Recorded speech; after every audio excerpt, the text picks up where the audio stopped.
A year has passed since the super typhoon Yolanda raced through the eastern Visayas region. Tacloban City was ground zero, but the people stood on the strength of their faith in the Lord and in one another.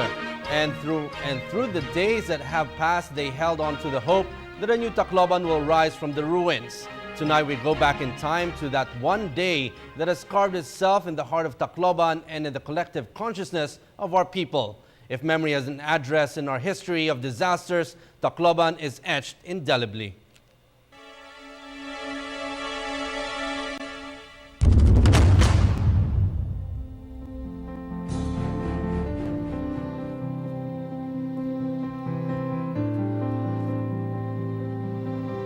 The wildness of the winds became the anguish in our souls as the waters from the sea and the sky surged across our homes, our villages, our land.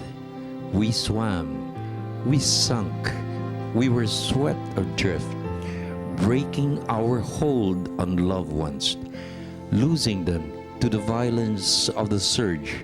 Some were gone forever, some we have yet to find. Yet we survived, stripped of everything we cherished and worked for. We survived, exposed to the elements and the aftermath of nature's fury, deprived of all basic needs except the very breath we hold sacred to this very day. But neither hunger nor thirst could be as excruciatingly painful as the suffering in our hearts. We are the people of the storm. We walk through the desolate destruction, charting a new pathway among the ruins of what was once a familiar street, clearing the debris to find the road once traveled by.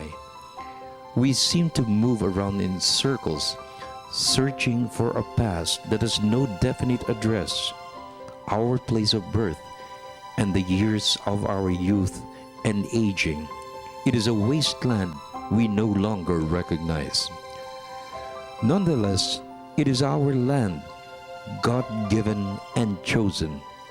It is a land destined to be the wellspring of all that is beautiful, true, and good in our nature and in our culture. It is a land that gives us the abundance of the sea and the wealth of its soil to feed on. A land that has provided shelter for the generations of our ancestors from the beginning of time, and with God's continuing grace for our progeny. It is a beautiful land, and it shall forever remain the land of our dreams. A month into the aftermath of the storm, we are still unable to describe the landscape that stretches sadly before us, unable to bear the magnitude of our grief at so many depths, unable to comprehend the enormity of our afflictions, unable to calm our voices in our hearts that silently cried out for help, for compassion, for love. And the whole world came from our people across the islands. They came, bringing packages filled with every conceivable balm for our broken bodies and our beaten spirits. They came from the 5 continents across the oceans, bringing shiploads and aircrafts filled with items for rescue and relief. They came with caring hands and loving hearts to bind our wounds and help us with the healing. They came to us and became one of us, the people of the storm. We are all people of the storm. One world, one common humanity, one universal soul in the encircling web of life on this planet Earth. There are no barriers that separate us in the commonality of suffering and distress. There are no colors of race, or differences of creed. There is only one belief in the enlightened vision of making our world a beautiful and peaceful place to live in.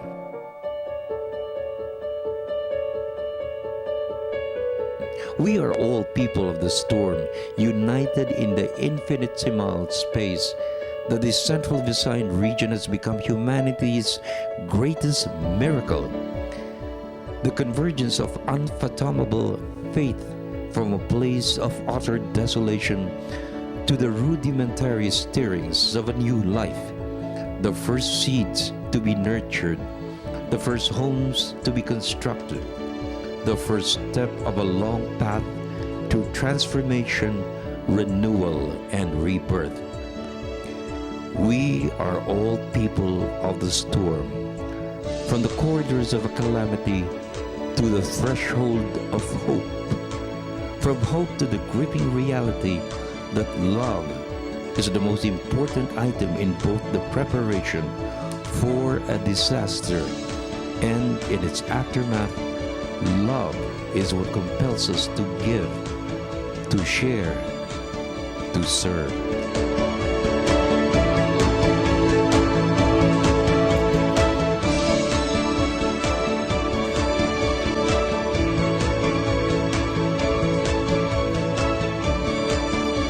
For the People's Television Network, this is Freddie Abando reporting.